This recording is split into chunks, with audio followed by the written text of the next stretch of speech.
The insecurity level in the country is now getting traction as lawmakers beg Tinubu for protection over their lives because they have just perceived that them themselves are no longer safe. They raised serious concern over the escalating insecurity plaguing the country, especially the Middle Belt and the North. During a recent deliberation in the National Assembly, some members in the House of Assembly lamented widespread violence caused by insurgents, bandits, Boko Haram and kidnappers, particularly in states like Zamfara, Kaduna, Borno, Benue, Plateau and Niger State. The legislators warned that many communities have been abandoned due to fear, with farming and education severely affected.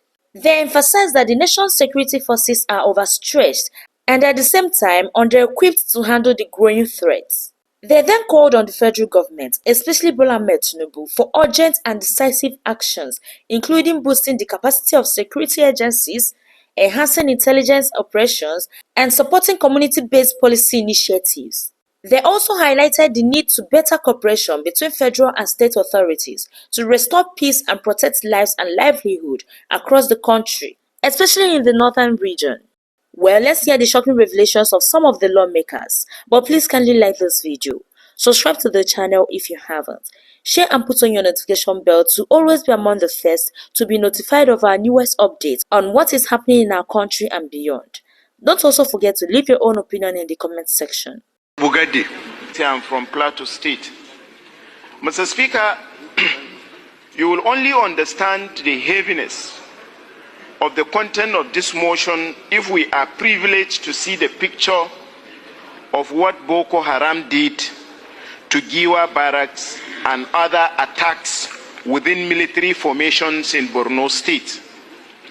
Mr. Speaker, the pictures I saw, I am scared. I am scared whether the safety of the Nigerian civilians within the Nigerian territorial land can be guaranteed. Mr. Speaker, we budgeted for money, arms and ammunition, tanks numbering more than 40, including other platforms that belongs to the Nigerian military that is aimed at safeguarding our people have been taken away worth trillions of naira by Boko Haram.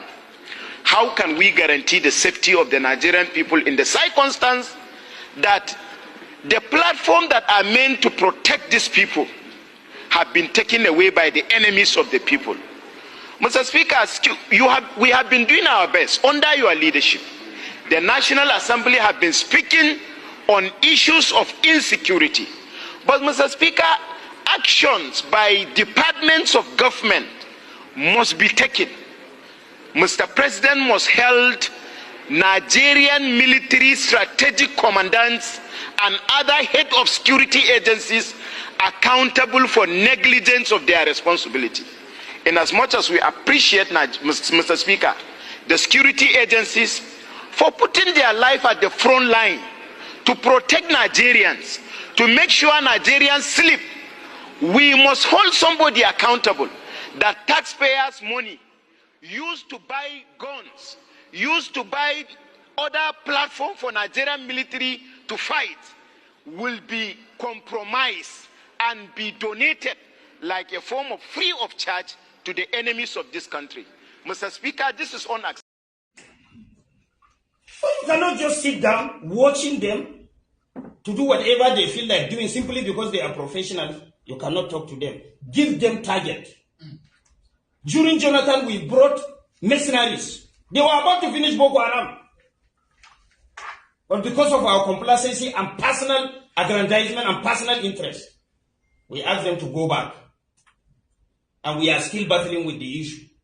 I was in Borno State as a member of a state House of Assembly when the mercenaries were in Borno. There were less than 30. They operate in a place like this. Everybody with a laptop before him, observing what is happening in the bush. The moment they discover an enclave, they will be able to identify how many weapons do they have, what kind of weapons are they using, how many AK-47 do they have, how many explosives do they have. They will take only 3 or 4 people in a chopper, go and clear everything. They will snap pictures before clearing them and bring back exhibit. We were about to finish it. And because of interest, personal interest, that if we allow mercenaries to finish this thing, we are not going to get anything.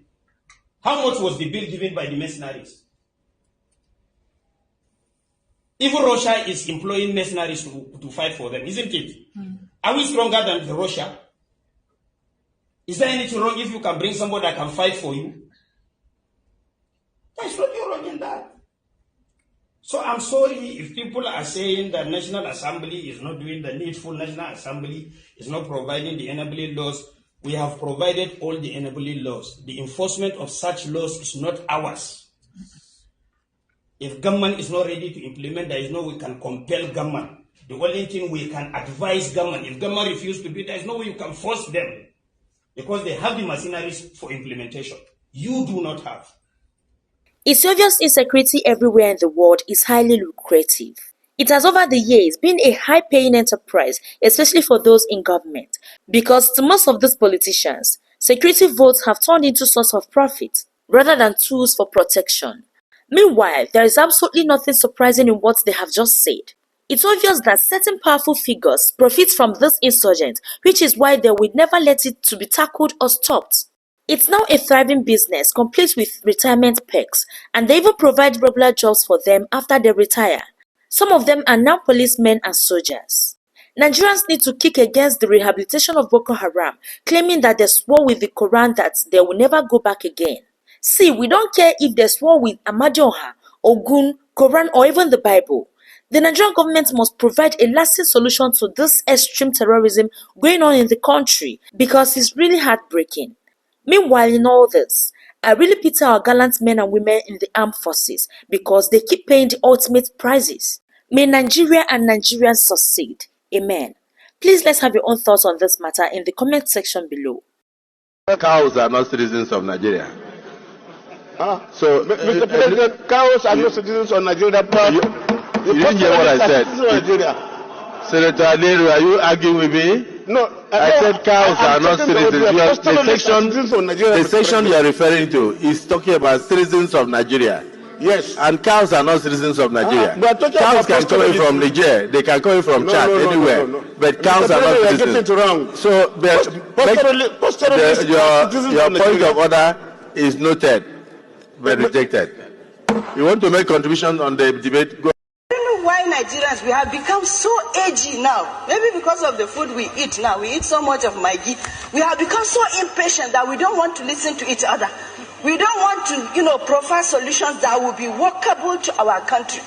Mr. Speaker, I sit here, my colleague is saying the cattle, the herdman, values his cows more than the lives he is killing, which is not true. You can't sit down here and just make conclusions. Yes, the herdsman values even the life of the cow more than his own life. That is how God has created him. No cow, not even 10 billion cows, is up or has enough value like a human being. It's not up to one human life. So when you say God has created them in such a manner that they value their cows more than human beings, I find that very insulting and demeaning.